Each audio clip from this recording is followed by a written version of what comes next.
Hello everyone, good day. My name is Jillian J. Tiburana Villaflor from Central Philippine State University, and I am taking Bachelor of Physical Education, BPEd 1A. Okay, let's start and begin this one. Physical education during the age of feudalism. As a result of decentralization, the government during the Dark Ages, the period of feudalism come into being between the 9th and 14th centuries. The feudalistic period appeared.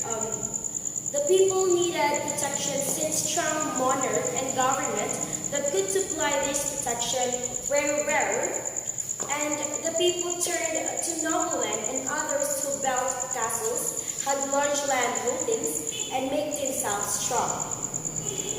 Feudalism was a system of land tenure based on allegiance and service to the nobleman or lord. The lord who owned the land called vassal. In return, on the use of the land, the vassal owed allegiance and certain obligation to this lord. The largest part of the population, however, was made up of serfs. Serfs who are working the land but sharing a little profits. They were bound to the land, and as it was transferred from vassal, they were also transferred. Two careers open were to the sons of noblemen during the feudalistic times. They might training for the church and became member of the clergy, or they may become knights. And they decided in favor of the church, they pursued an education that was religious and academic and future, in nature, I guess. If they decided in favor of chivalry, they pursued an education that was physical, social, and military in nature. To the average boy, chivalry had much more appeal than the church. The training that a boy experienced becoming a knight was long and thorough. Physical training played a major role on this period. For becoming a knight, at the age of 7 years, if you are a boy, you should be usually in the castle of a nobleman for training and preparation for knighthood first. He was known as a page, and his instructor and teacher was usually on the woman in the Lord Castle.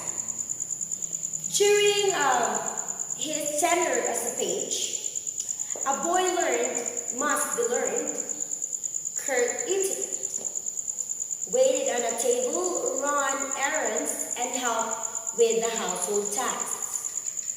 During the rest of the time, he participated in various forms of physical activity that would serve him well as knight and strengthen him for the arduous years ahead. Lastly, he practiced for events such as boxing, running, fencing, jumping, and swimming.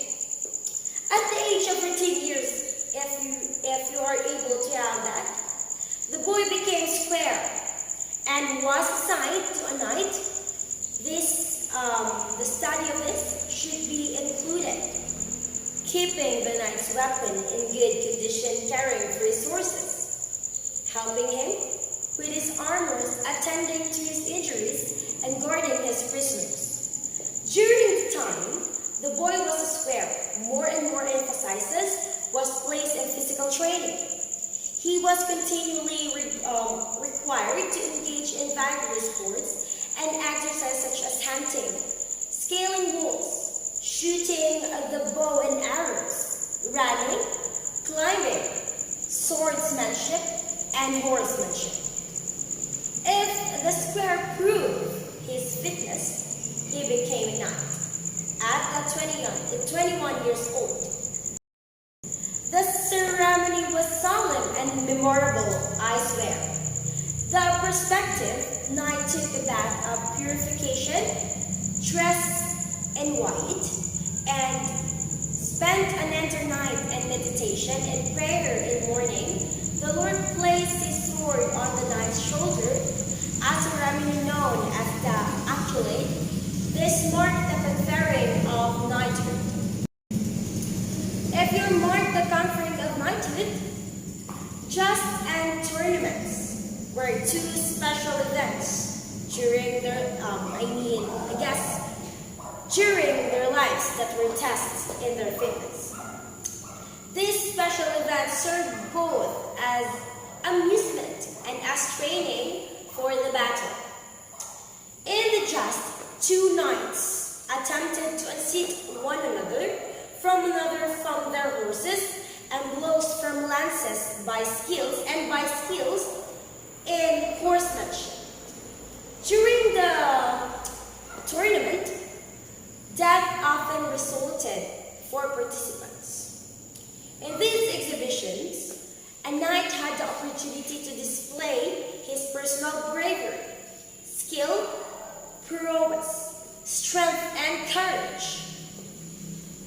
And once again, that is the physical education in the time of feudalism.